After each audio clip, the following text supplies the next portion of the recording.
Good evening money persons, welcome to daily money show number 205. ఈరోజు మార్కెట్లో ఉన్న regular అప్డేట్స్తో పాటు నేను యాక్చువల్లీ కొన్ని 2 ఇంట్రెస్టింగ్ అప్డేట్స్ని చదివాను. ఆ డీటెయిల్స్ కొంచెం ఇన్డెప్త్గా షేర్ చేయడానికి ప్రయత్నిస్తాను, ఎందుకంటే ఐఎమ్ షూర్ ఈ డీటెయిల్స్ మీకు చాలా వరకు వాల్యూ యాడ్ అవుతుంది అనుకుంటున్నాను. సో ఫస్ట్ ముందుగా మార్కెట్ అప్డేట్ చూసేద్దాం. ఈరోజు సెషన్లో సెన్సెక్స్ 157 పాయింట్స్ పెరిగి 58,807 పాయింట్స్ దగ్గర క్లోజ్ అయింది. నిఫ్టీ 47 పాయింట్స్ పెరిగి 17,516 పాయింట్స్ దగ్గర క్లోజ్ అయింది. ఈరోజు సెషన్లో mid and small cap categories major indexes కన్నా అవుట్ పర్ఫార్మెన్స్ డెలివర్ చేసి mid cap category 0.44%, small cap category 0.92% పెరిగాయి. నెక్స్ట్ ఐటీసీ నుంచి ఒక అప్డేట్ వచ్చింది. ఐటీసీ December 14th రోజున మార్నింగ్ 10:30 నుంచి ఈవినింగ్ 5 వరకు ITC institutional investors and financial analyst day conduct చేయబోతున్నట్టుగా వీళ్ళు అప్డేట్ రిలీజ్ చేశారు.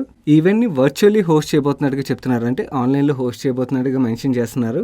ఈ ఐటీసీ అనలిస్ట్ మీట్ రిలేటెడ్గా CNBC TV18 నుంచి ఒక అప్డేట్ వచ్చింది. వీళ్ళు ఏం చెప్తున్నారంటే ఐటీసీ వాళ్ళ నెక్స్ట్ స్ట్రాటజీ ఫైనలైజ్ చేస్తున్నట్టుగా. ఐటీసీ ఒక మెగా FMCG బ్రాండ్స్ ఏవైతున్నాయో ఆశీర్వాద్, సన్ఫిష్ ఇలాంటి బ్రాండ్స్ని ఇంటిగ్రేషన్ చేయడానికి ఫోకస్ చేస్తున్నట్టుగా. అండ్ ఐటీసీకి అగ్రి సెగ్మెంట్ కూడా ఉన్నది కదా, ఈ అగ్రి సెగ్మెంట్ ఒక టెక్ క్యాపబిలిటీస్ని ఎన్హాన్స్ చేయడానికి ఫోకస్ చేస్తున్నట్టుగా. అండ్ అలాగే వీళ్ళ FMCG బిజినెస్లోని various direct to consumer brands ఉంటాయి కదా, ఈ డైరెక్ట్ టు కన్జ్యూమర్ బ్రాండ్స్ని ఎక్వైర్ చేయడానికి వీళ్ళు ఓపెన్గా ఉన్నట్టుగా. అండ్ ఈ పాండమిక్ తర్వాత హాస్పిటాలిటీ బిజినెస్ ఓపెన్ అయిన తర్వాత ఐటీసీకి హోటల్ బిజినెస్ ఉన్నది కదా, ఈ హోటల్ బిజినెస్ని వీళ్ళు డీమర్జర్ చేయడానికి ప్లాన్ చేస్తున్నట్టుగా. అండ్ ఐటీసీ యొక్క ఇన్ఫోటెక్ బిజినెస్ ఏదైతే ఉన్నదో ఈ బిజినెస్లోని అడిషనల్గా డబ్బులు ఇన్వెస్ట్ చేయబోతున్నట్టుగా CNBC TV18 వాళ్ళు రిపోర్ట్ చేస్తున్నారు. ఇది CNBC TV18 వాళ్ళు వాళ్ళ సోర్సెస్ నుంచి వచ్చిన ఇన్ఫర్మేషన్గా పోస్ట్ చేస్తున్నారు. మనకి క్లియర్గా డేటా December 14th రోజున తెలుస్తుంది. December 14th రోజున ఐటీసీ వాళ్ళ అనలిస్ట్ మీట్లోని ఎటువంటి స్టేట్మెంట్ చేస్తుందో మనం ఫాలో అవ్వాల్సింది, అప్పుడు మనకి క్లారిటీ వస్తుంది. ఈ అప్డేట్ ఈరోజు సెషన్లో ఐటీసీ స్టాక్ క్లోజ్ టు 5% పెరిగింది. నేను మీకు ఇంట్రోలో చెప్పాను కదా, ఈరోజు మన డైలీ మనీ షోలో రెగ్యులర్ మార్కెట్ అప్డేట్స్ మాత్రమే కాకుండా నేను చదివిన 2 ఇంట్రెస్టింగ్ అప్డేట్స్ కూడా షేర్ చేయబోతున్నాను.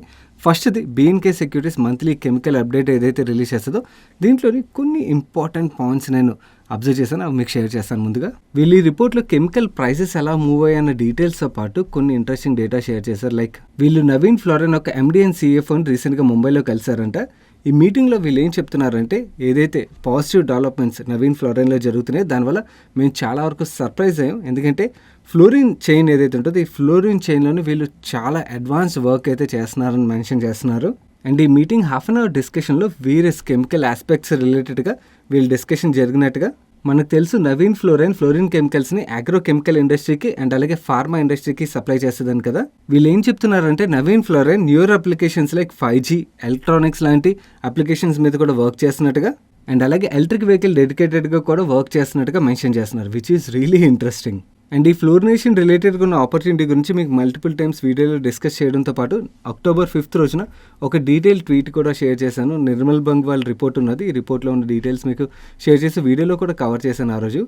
బేసికలీ ఫ్లోరినేషన్ ఆపర్చునిటీ ఏదైతే ఉన్నదో ఇది చాలా మంచి ఆపర్చునిటీ. అండ్ కమింగ్ డెకేడ్లోని ఫ్లోరో కెమికల్స్ మీద వర్క్ చేసిన కంపెనీలు ఏవైతే ఉన్నాయి has lot of potential to create superior wealth అన్నమాట. సో మీ పోర్ట్ఫోలియోలో ఫ్లోరో కెమికల్ రిలేటెడ్ కంపెనీ లేనట్టయితే డెఫినెట్లీ కన్సిడర్ చేయడానికి ప్రయత్నించండి, ఎందుకంటే ఈ ఫ్లోరో కెమికల్స్ అగ్రో ఫార్మా సెగ్మెంట్లో వచ్చే గ్రోత్ను మాత్రమే కాకుండా EV అండ్ ఎలక్ట్రానిక్స్ సెగ్మెంట్లో వచ్చే గ్రోత్ను కూడా క్యాప్చర్ చేయబోతున్నాయి. అండ్ అలాగే B&K సెక్యూరిటీస్ రిపోర్ట్లోని గుజరాత్ ఫ్లోరో కెమికల్స్ గురించి కూడా కొంచెం డీటెయిల్గా డిస్కస్ చేశారు. తప్పకుండా ఈ రిపోర్ట్ని అయితే చెక్ చేయడానికి ప్రయత్నించండి. రెగ్యులర్ మంత్లీ వేరియస్ కెమికల్స్ యొక్క ప్రైస్ ఎలా మూవ్ అయింది అన్న డీటెయిల్స్తో పాటు మనకి ఈ డీటెయిల్స్ ఏవైతే వీళ్ళు షేర్ చేస్తున్నారో ఇవి చాలా చాలా వాల్యూ యాడ్ అవుతాయి. ఈ ఫుల్ రిపోర్ట్ని నేను ఆల్రెడీ మీకు మన టెలిగ్రామ్ ఛానల్లో నేను మార్నింగ్ 5:52కి షేర్ చేశాను. మీరు అక్కడికి వెళ్ళి డౌన్లోడ్ చేసుకుని తప్పకుండా చదవడానికి ప్రయత్నించండి. ఫ్లోరో కెమికల్ సెగ్మెంట్ ఏదైతే ఉన్నదో ఇది అగైన్ రిపీట్ చేస్తున్నాను అనుకోవద్దు, నాకైతే చాలా మంచి ఆపర్చునిటీ కనబడుతుంది. సో అందు గురించి కొంచెం కాన్సన్ట్రేట్ చేయడానికి ప్రయత్నించండి, ఎందుకంటే బికాస్ ఇక్కడ మనకు ఆపర్చునిటీ క్లియర్గా కనబడుతుంది కాబట్టి మంచి కంపెనీస్ని పికప్ చేసినట్టయితే we can add good company in our portfolio. So long టర్మ్కి గుడ్ కంపెనీని యాడ్ చేసుకోవచ్చు అన్నది నా ఫీలింగ్. అండ్ మీరు ఒకవేళ మన టెలిగ్రామ్ ఛానల్లో లేనట్టయితే టెలిగ్రామ్ యాప్ ఇన్స్టాల్ చేసుకుని మనీ పర్సన్ సెర్చ్ చేసినట్టయితే మీకు 2,92,000 పైన సబ్స్క్రైబర్స్ ఒక ఛానల్ కనబడుతుంది, అది మన official money purse Telegram channel. మీరు ఆ ఛానల్లోకి వెళ్ళి ఒకవేళ మీకు ఇన్ని అప్డేట్స్ ఉంటాయి కాబట్టి నిన్నటిది కాబట్టి ఫైల్ సెక్షన్లోకి వెళ్ళి కూడా మీరు ఈజీగా డౌన్లోడ్ చేసుకోవచ్చు. ఫైల్ సెక్షన్లోకి వెళ్ళగానే మీకు B&K సెక్యూరిటీస్ రిపోర్ట్ క్లియర్గా కనబడుతుంది. Chemicals monthly update 7th December అని ఉంటుంది. ఈ PDF మీరు డౌన్లోడ్ చేసుకుని చూడండి. నెక్స్ట్ ఈరోజు సెషన్లో వడాఫోన్ ఐడియా స్టాక్ 15% పైన పెరిగింది అండ్ లాస్ట్ 5 డేస్లో మనం చూసినట్టయితే క్లోజ్ టు 28% పెరిగింది. దీనికి రీజన్ చూసినట్టయితే బిజినెస్ ఛానల్లో ఒక ఆర్టికల్ వచ్చింది. వడాఫోన్ ఐడియా తీసుకున్న అప్పులు గాను డిసెంబర్ 13th రోజున 6,000 crores బాండ్ హోల్డర్స్కి ఇంట్రెస్ట్ రూపంలో పే చేయాల్సి ఉన్నది. సో వీళ్ళు ఇంట్రెస్ట్ రూపంలో పే చేయాలంటే వీళ్ళ దగ్గర ఫండ్స్ లేవు కాబట్టి ఫండ్ రైజ్ చేయాలి. నౌ ఆ ఫండ్ రైజ్ రిలేటెడ్గా ఒక పాజిటివ్ అప్డేట్ వచ్చింది. ఏంటంటే ప్రీవియస్గా వీళ్ళు ఫండ్ రైజ్ చేయడం టఫ్ అని చెప్పి మార్కెట్ ఎస్టిమేట్ చేసింది కదా, వీళ్ళు ఫండ్ రైజ్ చేసినట్టుగా అండ్ 13th రోజున వీళ్ళు పే చేయాల్సిన ఇంట్రెస్ట్ పార్ట్ ఏదైతే ఉన్నదో 6,000 crores వీళ్ళు పే చేయబోతున్నట్టుగా అప్డేట్ రావడంతో మనకి ఈరోజు స్టాక్లో అంత పాజిటివ్ మూమెంటం కనబడింది. అండ్ ఈ ఫండ్ రైజ్ రిలేటెడ్గా ఆల్రెడీ మార్కెట్ ఎస్టిమేట్ చేసినట్టుంది. అందుకనే లాస్ట్ ఫ్యూ డేస్గా కూడా మనకి వడాఫోన్ ఐడియా స్టాక్లో చాలా పాజిటివ్ మూమెంటం కనబడుతుంది కదా. బట్ కానీ స్టాక్ అయితే బాగా పెరుగుతుంది. బట్ ఎవరైతే కొత్తగా ఇన్వెస్ట్ చేద్దాం అంటే ఈ ర్యాలీ చూసి ఇన్వెస్ట్ చేద్దాం అని ఆలోచిస్తుంటారో you have to be cautious. వీళ్ళు ఫండ్ రైజ్ చేయగలిగింది, ఇంట్రెస్ట్ పే చేయడానికి ఫండ్ రైజ్ చేయగలిగారు. సో కంపెనీ ఇంకా అంటే సర్వైవ్ అయ్యి గ్రో అవ్వడానికి ఇంకా చాలా టైం ఉన్నది. ఈ లోపల స్టాక్ పెరగచ్చు, బట్ కానీ స్టిల్ రిస్క్ ఎక్కువగా ఉంటుందని గుర్తుంచుకోవాలి ఎవరైతే ఇన్వెస్ట్ చేద్దాం అనుకున్నారో. రిస్క్ను మీరు దృష్టిలో పెట్టుకుని, ఎందుకంటే బికాస్ వీళ్ళు ఒక్కసారైనా కూడా ఇంట్రెస్ట్ పే చేయడం డిఫాల్ట్ అయ్యారన్న న్యూస్ అప్డేట్ వచ్చిందనుకోండి, దాన్ని అగైన్ స్టాక్లో మనకి హ్యామరింగ్ చూడొచ్చు. అలా జరుగుతుందని నేను చెప్పట్లేదు, బట్ కానీ ఆ రిస్క్ ఉంటుందని మర్చిపోకూడదు ప్రతి ఇన్వెస్టర్స్. ఆ రిస్క్ని దృష్టిలో పెట్టుకుని మీ ఇన్వెస్ట్మెంట్ కాల్ తీసుకోవడం బెటర్. నెక్స్ట్ ఎకనామిక్ టైమ్స్లో ఒక ఆర్టికల్ వచ్చింది. వీళ్ళ సోర్సెస్ ప్రకారం టాటా మోటార్స్ వాళ్ళ కమర్షియల్ వెహికల్ బిజినెస్ ఏదైతే ఉన్నదో ఈ బిజినెస్లో నెక్స్ట్ 4 to 5 yearsలో $1 billion వరకు ఇన్వెస్ట్ చేయబోతున్నట్టుగా వీళ్ళు మెన్షన్ చేస్తున్నారు. విచ్ ఈస్ ఇండియన్ కరెన్సీలో మాట్లాడుకోవాలంటే 7,500 crores పైనే అని చెప్పి మనం మాట్లాడుకోవచ్చు. అండ్ ఈ ఇన్వెస్ట్మెంట్ వీళ్ళు నార్మల్ కమర్షియల్ వెహికల్స్ డెవలప్మెంట్తో పాటు ఎలక్ట్రిక్ వెహికల్స్ మీద కోర్ ఫోకస్తో ఇన్వెస్ట్ చేయబోతున్నట్టుగా చెప్తున్నారు. నెక్స్ట్ ఇంటర్వ్యూలో చెప్పిన విధంగా సెకండ్ ఇంట్రెస్టింగ్ డేటా పాయింట్ విషయంకి వచ్చినట్టయితే నిన్న బిజినెస్ ఛానల్లో ఒక ఆర్టికల్ పబ్లిష్ అయింది. ఆర్టికల్లో వీళ్ళు ఏం చెప్తున్నారంటే లాస్ట్ ఇయర్తో కంపేర్ చేస్తే వీడియో సబ్స్క్రైబర్స్ ఒక నెంబర్లోని 80% గ్రోత్ డెలివరీ అయినట్టుగా. ఇందులో maximum subscriber share Disney plus హాట్స్టార్కి వచ్చింది. డిజ్నీ ప్లస్ హాట్స్టార్కి 50% సబ్స్క్రైబర్ షేర్ వచ్చినట్టయితే అమెజాన్ ప్రైమ్ వీడియో ఉన్నది కదా, వాళ్ళకి 19% షేర్, నెట్ఫ్లిక్స్కి 5% షేర్ వచ్చినట్టుగా చెప్తున్నారు. వేరేజ్ రెవెన్యూ షేర్ విషయంకి వచ్చినట్టయితే హైయెస్ట్ రెవెన్యూ షేర్ నెట్ఫ్లిక్స్కి వచ్చింది. ఎందుకంటే వీళ్ళు ఛార్జ్ చేసే అమౌంట్ ఎక్కువగా ఉంటుంది కాబట్టి నెట్ఫ్లిక్స్కి 29% రెవెన్యూ షేర్ వచ్చింది, ప్రైమ్ వీడియోకి 22%, డిజ్నీ ప్లస్ హాట్స్టార్కి 25%. నౌ ఈ 3 కంపెనీలు మన ఇండియాలో లిస్టెడ్ కాదు కదా, ఈ డేటా ఎందుకు షేర్ చేస్తున్నారు అని మీరు అడిగినట్టయితే దిస్ ఈజ్ క్లియర్లీ ఏం చెప్తుందంటే మనకి ఒక ట్రెండ్ చెప్తుంది అన్నమాట. ఇప్పటివరకు మన పర్సెప్షన్ ఏమున్నదంటే మన కంట్రీలోని జనరలీ పైరసీని ఎక్కువగా ప్రిఫర్ చేస్తాం, సబ్స్క్రిప్షన్ అంతగా యాక్సెప్ట్ చేయము అన్న పర్సెప్షన్ ఉన్నది. వేరస్ ఈ డేటా మనకి ఏం చెప్తుందంటే దట్ ఈజ్ గ్రాడ్యువలీ చేంజ్ అవుతుందని మనకు అర్థమవుతుంది. చాలామంది సబ్స్క్రైబ్ చేసుకోవడానికి ప్రిఫర్ చేస్తున్నారు. స్టిల్ పైరసీ ఉన్నా కూడా సబ్స్క్రైబ్ చేసుకోవడానికి అయితే ప్రిఫర్ చేస్తున్నారు. ఈ సబ్స్క్రిప్షన్ గ్రోత్ నెంబర్లో మనకి అది క్లియర్గా కనబడుతుంది. ఓటీటీ రిలేటెడ్గా వర్క్ చేసే లిస్టెడ్ కంపెనీస్ ఏవైతే ఉన్నాయో మనకి ఇప్పుడు ఒకే ఒక స్ట్రాంగ్ కంపెనీ ఉన్నది జీ ఎంటర్టైన్మెంట్. ఇలాంటి కంపెనీలకి ఈ డేటా అయితే చాలా స్ట్రాంగ్గా మనకి ఒక వ్యాలిడిటీ ఇస్తుంది. ఎందుకంటే ఫ్యూచర్లోని వాళ్ళకి సబ్స్క్రిప్షన్ వచ్చే ఛాన్స్ ఉంటుంది. అంటే మంచి కంటెంట్ డెలివర్ చేసినట్టయితే డెఫినెట్లీ పీపుల్ సబ్స్క్రైబ్ చేసుకోవడానికి అయితే వెనకాడట్లేదని మనకు అర్థమవుతుంది. యాక్చువల్లీ ఈ ఓటీటీ కంపెనీస్కి మాత్రమే కాదు, ఈ సబ్స్క్రిప్షన్ మెంటాలిటీ ఏదైతే షిఫ్ట్ అవుతుందో ఈ షిఫ్ట్ వల్ల మ్యూజిక్ ప్లాట్ఫామ్ కంపెనీస్ ఏవైతే లైక్ సారిగమ కానీ టిప్స్ కానీ ఇలాంటి కంపెనీస్ కూడా అడ్వాంటేజే. ఎందుకంటే బికాస్ వాళ్ళు కూడా సబ్స్క్రిప్షన్ ప్లాన్స్ లాంచ్ చేయొచ్చు. ఇంటర్నేషనల్ కంట్రీస్లో సబ్స్క్రిప్షన్ ప్లాన్స్ ద్వారా actually most of the music companies ఏవైతే ఉంటే వాళ్ళకి రెవెన్యూ వస్తుంటుంది. వేరేస్ మనకి ఇక్కడ ఈ మ్యూజిక్ కంపెనీస్ వేరియస్ వాళ్ళ కంటెంట్ని లైసెన్సింగ్ ఇవ్వడం ద్వారా రెవెన్యూ సంపాదిస్తున్నారు. వేరేస్ ఈ సబ్స్క్రిప్షన్ మైండ్ సెట్ మన ఇండియాలో కూడా వచ్చిందనుకోండి, definitely even music related companies కూడా లాంగ్ టర్మ్లో మనం చాలా పాజిటివ్గా తీసుకోవచ్చు.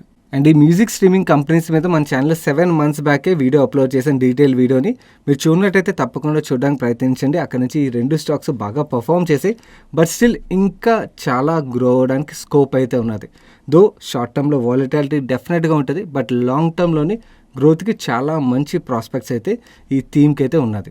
నెక్స్ట్ 4 to 5 months బ్యాక్ బ్రెజిల్లో డ్రౌట్ వల్ల షుగర్ ప్రైసెస్ అయితే గ్లోబలీ బాగా పెరిగాయి కదా. ఈ షుగర్ ప్రైసెస్ అయితే ఇదే లెవెల్లో నెక్స్ట్ 1 year వరకు కంటిన్యూ అవ్వచ్చని వేరియస్ అనలిస్టులు అయితే ఎస్టిమేట్ చేస్తున్నారు. ఎందుకంటే లాస్ట్ 1 yearలో చాలా వరకు ఇన్వెంటరీ తగ్గింది అండ్ ఎక్సెస్ షుగర్ ఏదైతే ఉంటుందో దాన్ని ఇప్పుడు ఇథనాల్కి డైవర్ట్ చేస్తున్నారు కదా. దీనివల్ల షుగర్ ప్రైసెస్ అయితే ఇదే లెవెల్లో కంటిన్యూ అవ్వచ్చు. దీనివల్ల షుగర్ కంపెనీస్ యొక్క ప్రాఫిటబిలిటీలోని పాజిటివ్ ఇంపాక్ట్ ఉండొచ్చని చాలామంది అనలిస్టులు ఎస్టిమేట్ చేస్తున్నారు. దీంతో ఈరోజు సెషన్లో మోస్ట్ ఆఫ్ ద షుగర్ స్టాక్స్లో చాలా మంచి ర్యాలీ కనబడింది. నెక్స్ట్ 197 కమ్యూనికేషన్స్ అదే పేటీఎం రిలేటెడ్గా ఒక అప్డేట్ వచ్చింది. పేటీఎం ఒక సబ్సిడీ కంపెనీనా పేటీఎం పేమెంట్స్ బ్యాంక్ ఏదైతే ఉన్నదో ఈ పేటీఎం పేమెంట్స్ బ్యాంక్కి ఆర్బీఐ షెడ్యూల్డ్ బ్యాంక్ స్టేటస్ ఇచ్చినట్టుగా మెన్షన్ చేస్తున్నారు CNBC TV18 వాళ్ళు. నవ్ ఈ పేటీఎం పేమెంట్స్ బ్యాంక్కి షెడ్యూల్ బ్యాంక్ స్టేటస్ రావడం వల్ల వచ్చే అడ్వాంటేజ్ ఏంటంటే గవర్నమెంట్ ఆఫ్ ఇండియా రన్ చేసే ఫైనాన్షియల్ ఇంక్లూజన్ స్కీమ్స్ ఏవైతే ఉంటాయి ఈ ఫైనాన్షియల్ ఇంక్లూజన్ స్కీమ్స్లో వీళ్ళు పార్టిసిపేట్ చేయడానికి ఎలిజిబుల్ అవుతారు. దీంతోపాటు government and other large corporations issue చేసే ఆర్పీఎఫ్ రిక్వెస్ట్ ఫర్ ప్రపోజల్లో పార్టిసిపేట్ చేయొచ్చు అండ్ ప్రైమరీ ఆప్షన్స్లో పార్టిసిపేట్ చేయొచ్చు and fixed rate and variable rate repos, reverse repos along with margin standard ఫెసిలిటీలో పార్టిసిపేట్ చేయొచ్చు అని మెన్షన్ చేస్తున్నారు. ఈ అప్డేట్ నెగిటివ్లో ట్రేడ్ అవుతున్న Paytm stock positive side move అయ్యి ఈరోజు సెషన్లో 2.54% పెరిగింది. నెక్స్ట్ ఈరోజు సెషన్లో బర్గర్ కింగ్ స్టాక్ 6% పైన పెరిగింది. దీనికి రీజన్ చూసినట్టయితే బర్గర్ కింగ్ ఇండియా ఒక CEO రాజీవ్ వర్మ గారు CNBC TV18కి ఇంటర్వ్యూ ఇస్తూ COVID-19 ఇంపాక్ట్ తర్వాత వీళ్ళ న్యూ స్టోర్ ఓపెనింగ్ అయితే స్లో డౌన్ అయింది. నా వేరే స్టేట్స్ అన్లాక్ అనౌన్స్ చేసాయి కాబట్టి వీళ్ళ కన్స్ట్రక్షన్ టార్గెట్ ఏదైతే ఉంటుందో ఈ construction target back on track వచ్చినట్టుగా వీళ్ళ 50 రెస్టారెంట్స్ ఓపెన్ చేయాల్సిన టార్గెట్ ఏదైతే ఉంటుందో ఈ టార్గెట్ ని తొందరలోనే కంప్లీట్ చేస్తామని ఆయన స్టేట్మెంట్ ఇచ్చేసరికి మనకి ఈరోజు స్టాక్ లో అంత పాజిటివ్ బస్ కనబడింది. నెక్స్ట్ సీక్వెన్స్ సైంటిఫిక్లీ ఈరోజు లార్జ్ బ్లాక్ డీల్ జరిగింది. ఈ బ్లాక్ డీల్ ద్వారా ఫేమస్ ఇన్వెస్టర్స్ అయిన సునీల్ సింఘానియా, మధు కేలా అండ్ వైటో క్యాపిటల్ లాంటి వాళ్ళు ఎంటర్ అయ్యారని చెప్పి మార్కెట్లో అయితే రూమర్ నడుస్తుంది. దీని అఫీషియల్ డేటా మనకి నైట్ రిలీజ్ అవుతుంది.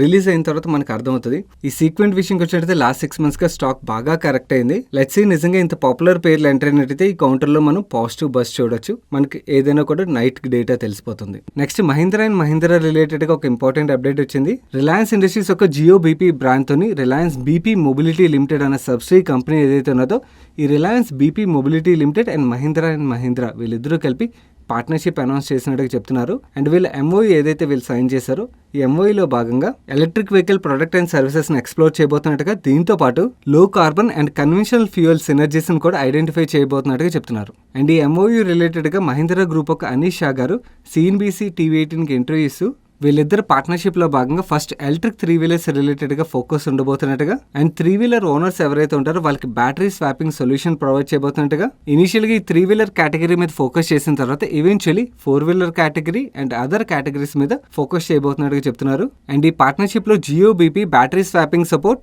And charging infra support provide చేయబోతున్నట్టుగా and Mahindra Jio BP MOU phased మేనర్లోని అక్రాస్ కంట్రీ ఇంప్లిమెంట్ చేయబోతున్నట్టుగా ఆయన కామెంట్ చేస్తున్నారు. That's it for today's daily Manisha guys. ఈరోజు Map My India IPO open అయింది. నేను ఈ వీడియో రికార్డ్ చేసే టైంకి ఈ IPOకి అయితే చాలా మంచి డిమాండ్ కనబడుతుంది.